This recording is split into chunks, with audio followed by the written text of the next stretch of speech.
D'abord, là, on n'ira pas dans toutes les méandres des chiffres, mais vous gelez ou vous gelez pas? Parce que les chiffres qu'on voit à l'écran, on a l'impression que quand même, ça augmente 66 000, 65 000. Je parle des permanents, là. Oui. Bien, pour l'année 2024, l'année est presque terminée. C'est combien? Permanent? On devrait finir autour de 59 000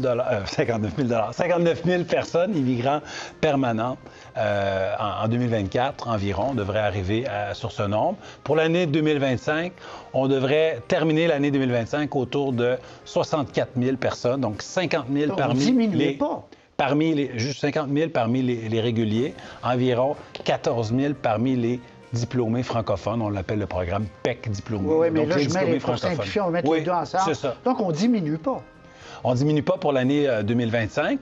Non, effectivement pas. Par contre, si je n'avais pas pris aujourd'hui cette décision importante de geler les invitations pour de nouvelles personnes dans le programme diplômés étudiants, bien, l'an prochain, ça aurait été encore plus nombreux. On aurait frôlé, je vous dirais, le 70 000. Je pense que ça aurait été beaucoup trop. Il fallait prendre cette décision pour tout de suite pour contrôler l'immigration en 2025. Il n'y a pas de baisse des seuils. Ce que vous dites, c'est que si on n'avait rien fait, on aurait défoncé les seuils allègrement. Exactement. Ça aurait été trop haut. Donc, il fallait, je vous dirais, contrôler l'affaire. C'est la décision qu'on a prise. Le Parti québécois aujourd'hui a dit, ils font ça parce que nous, on est arrivé avec des seuils beaucoup plus bas.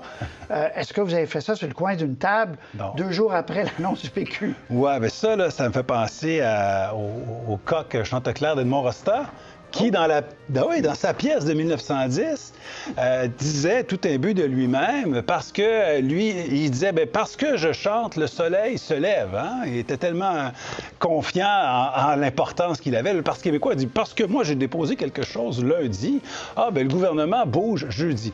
C'est un peu ridicule, là. C'est des choses qu'on travaille depuis des semaines. En même temps, il n'y avait pas de pression. Mais non, on n'a pas changé nos chiffres entre lundi et jeudi. Là, c'est des choses qui sont discutées depuis fort longtemps. Le Parti québécois propose des baisses beaucoup plus importantes par rapport à vos seuils. Qu'est-ce que vous dites à ça? Que c'est irréaliste de baisser autant? Eux, c'est 35 000, le nombre de permanents, là. Bien, il faudra qu'ils expliquent leur affaire parce que dans leur baisse de seuil, ils disent on va couper dans l'immigration économique francophone, on va augmenter la réunification familiale non francophone. On va faire reculer le français et l'économie. Ça, c'est le plan du Parti québécois. Pas sûr que ça soit une très, très bonne idée. Oui, des seuils bien contrôlés. Puis, on va regarder, on va faire une prochaine planification pour les années 2026 et autres à partir de l'hiver prochain. Il y aura des scénarios de baisse, mais on va étudier ça ensemble. Mais quand on regarde ça de loin, là, baisser de... Vous êtes autour de 60 à 35, c'est-tu possible au Québec ou pas? Les permanents.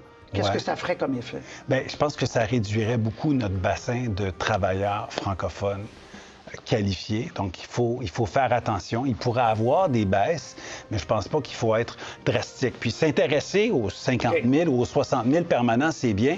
Mais moi, ce que j'ai annoncé aujourd'hui, c'est que pour la première fois, on aura une planification sur les immigrants temporaire. On n'avait jamais eu ça.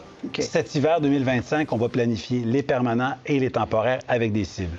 Les temporaires que vous contrôlez, les étudiants étrangers et une partie des travailleurs temporaires, le fédéral, encore aujourd'hui, a dit on attend leur plan de baisse.